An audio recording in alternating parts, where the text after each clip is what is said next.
We do need more jobs, and everybody who's going to come here is going to talk to you about jobs, because that's the key. Jobs are the key. We have to have more jobs. Tonight I was upstairs, Libby and I, we ate upstairs with the students. You have a wonderful cafeteria. There are several hundred students up there. And I'm looking at the students and I'm thinking, you know, I hope I'm not looking at our most valuable export in the state, because that's what it's been. It's exporting our best and brightest kids. And that's what we've been doing the last several years.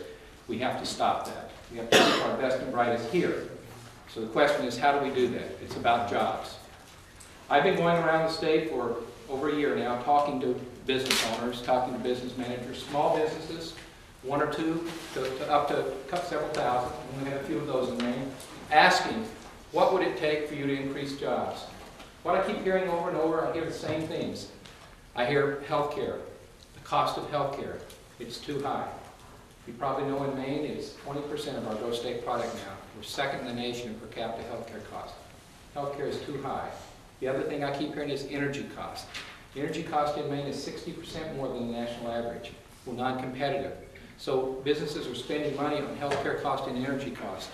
I hear other things. I hear about a predictable business climate, regulatory, but another big thing I hear, which you may be surprised about, is educated, skilled, talented workers. We need more.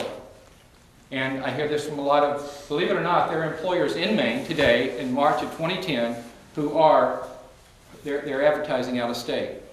And there are, and you go around and you'll find that.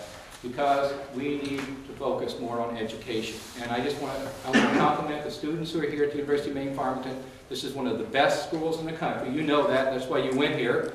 And you're getting a world-class education. But more of our young people need it. There's a book that is printed, it's called Measures of Growth. And in here it basically tracks how we're doing. And when you go look at the areas, we get red flags and we get gold stars. One of the areas for red flags is higher degree attainment. Right now in the state, as of last year, only 34% of our population, 25 years and older, had at least an associate's degree. Well, I mean, New England is 43%. We have to do better. We have to do better. Education is a key to the economic future of this state, I believe, for everyone. And you've probably heard me talk a lot about education.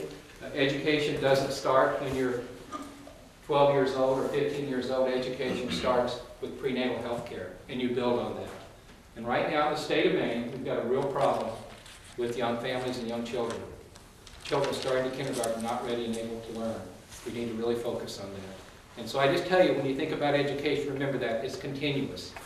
We need to make sure that we start young children off of kindergarten ready and able to learn, and that we build on that along the way. And then we need to make sure that we have high graduation rates, and right now in Maine, the high school graduation rate is it's not something we're very proud of. It's like a quarter of the kids. It's around 25% of the young people in the 9th grade are not graduating with their class in the 12th grade. And that's not because they woke up when they were a sophomore and said, I don't want to go to school. A lot of it's because what happened years earlier in their lives that is really starting to affect them and their ability to be successful with academics. So it's imperative. Early learning begets later learning. And if you want to find one of the greatest investments is those early investments. Right now in the state of Maine, one more thing about education. We want to reduce taxes. I know Tom, and I started with Tom, and we talk about this. You got to, Tom Saviello, he's your professor here, he does a good job, but you know that we spend a lot of money in our spending on remediation. If you look at our state budget, it's about $3 billion a year. And when you look at now it's about 11% of that budget is special education. 17% of our children in K through 12 are in special education classes. 17%, that's a lot. If you talk to a pediatric neurologist, he or she will tell you that about 5% of babies are born with learning impairments. Well, they're born with some sort of a neurological impairment that may result in a learning challenge. 5%, 17%, how do we get there? You know how we get there. It's a lack of early care, it's neglect, it's not knowing how to parent, it's toxic stress from being poor, it's abuse, it's alcohol, it's drugs, it's mental health issues. All of those things are preventable. And we need a governor. We're talking about jobs, but in order to get good jobs, we're talking about healthy, innovative people. And we need a governor who understands this and will focus on human beings. making sure we have a world-class system here in Maine in education and healthcare. And that's what I want to do. I want to make sure that every child starts kindergarten ready and able to learn. We say in this nation, we say we don't guarantee you success, but we guarantee everyone the opportunity to succeed. Well, I've got news for you. We're not guaranteeing all these young kids the opportunity to succeed. Most of you here were lucky. You had a great start. A lot of kids don't. So that's important. That's important. Education. And K through 12, innovation. Innovation. Innovation is key. I say there are two big words for the future of this state. One is innovation, and the other is interconnectivity. Innovation, interconnectivity. In K through 12, we need more innovation. We have these long summer breaks, right? Well, guess what happens to kids, lower socioeconomic class youngsters? They fall farther behind, and you can talk to any teacher, and they'll tell you when school starts in September, the gap has widened over the summer. We need to look at changing the school year so that we basically we break up the school year so we don't have the long summer breaks. That's sort of a 1940 or 1930 school year we have. I'm not suggesting we do this by mandating it. I'm suggesting we do this with incentives and by saying, let's do some pilot projects and see how it works. Because most other industrialized nations of the world have figured this out.